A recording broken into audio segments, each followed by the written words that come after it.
Hello guys, welcome back to Lakshadweep vlog series episode 3.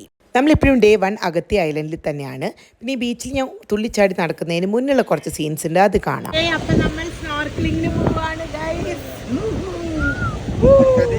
ലക്ഷദ്വീപിൽ വന്ന് we are going for snorkeling. Going for snorkeling practice. Snorkeling practice. Happy അല്ലേ? Happy അല്ലേ? Yes. മോളു? അപ്പോൾ നമ്മുടെ ഉച്ചത്തിൽ 5 കഴിഞ്ഞ് ഒരു 2:30 ആയപ്പോൾ സ്നോർക്കലിംഗ് പ്രാക്ടീസിന് ഇറങ്ങിട്ടോ. ഇതേ ഹിപ്പോപ്പൊട്ടാമസ് പോലെ വെള്ളത്തിൽ പൊന്തി കിടക്കുന്നതിൻ്റെ കെട്ടുവിനെ കണ്ടില്ലേ? ഇത് കാണുമ്പോൾ വലിയ സംഭവമായിട്ട് തോന്നണ്ട. ഉപ്പുവെള്ളത്തിൽ ആർക്കും പൊന്തി കിടക്കാൻ പറ്റും. കമ്പാരിറ്റീവ്ലി ഭയങ്കര ഈസി ആട്ടോ ഗൈസ്. ഞാൻ പിന്നെ ക്യാമറയും തൂക്കി പിടിച്ച് ഈ നിപ്പായിരുന്നു. വീഡിയോ മുഖ്യമാണല്ലോ, എന്താ ചെയ്യുക.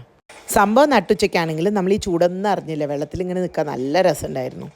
ഇതേ അവിടെ ഒരു കുട്ടി ഡോൾഫിനെ പോലെ എൻ്റെ മോൾ അവിടെ നീന്തി തുടിക്കുന്നുണ്ട്. സ്നോർക്കലിംഗ് മൊത്തം പഠിച്ചു എന്ന് അവളുടെ വിചാരം. ഇതേ നിൽക്കുന്ന എൻ്റെ മമ്മി ജാൻ.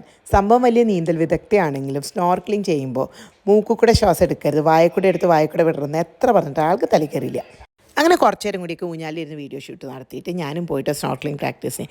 ഞാൻ പിന്നെ വൻ സംഭവമായിട്ട് പെട്ടെന്ന് പഠിച്ചു ഗൈസ്. പിന്നെ ഈ കിളീനെ നിങ്ങൾ ശ്രദ്ധിച്ചു, പേരെനിക്ക് അറിയില്ല. അതിങ്ങനെ തിരടൊപ്പം ഇങ്ങനെ കടലിലിങ്ങനെ ഇറങ്ങിയും കയറിയും ഇര പിടിക്കാൻ നടക്കണ്ടായിരുന്നു. നല്ല രസമുണ്ടായിരുന്നു കേട്ടോ. അപ്പോൾ നമ്മൾ സ്നോർക്കലിംഗ് പ്രാക്ടീസ് ഒക്കെ കഴിഞ്ഞ് നേരെ ചായയും ബിസ്ക്കറ്റും കഴിച്ചിട്ട് അടുത്ത സൈറ്റ് സീയിങ് ഈവനിങ് അഗത്തിയിലെ സൈറ്റ് സീയിങ് ഒക്കെ പറഞ്ഞിട്ടുണ്ടായിരുന്നു. അതിനുള്ള വണ്ടിയൊക്കെ വന്നു. അപ്പോൾ നമ്മൾ നേരെ അങ്ങോട്ട് വിട്ടു. അഗത്തിയിലെ സൈറ്റ് സീയിങ് ഒക്കെ വൻ പൊളിയായിരുന്നു കേട്ടോ ഗൈസ്. ഡീറ്റെയിൽസ് ഒക്കെ എപ്പിസോഡ് 4 കാണിക്കാം. Stay tune. ബൈ.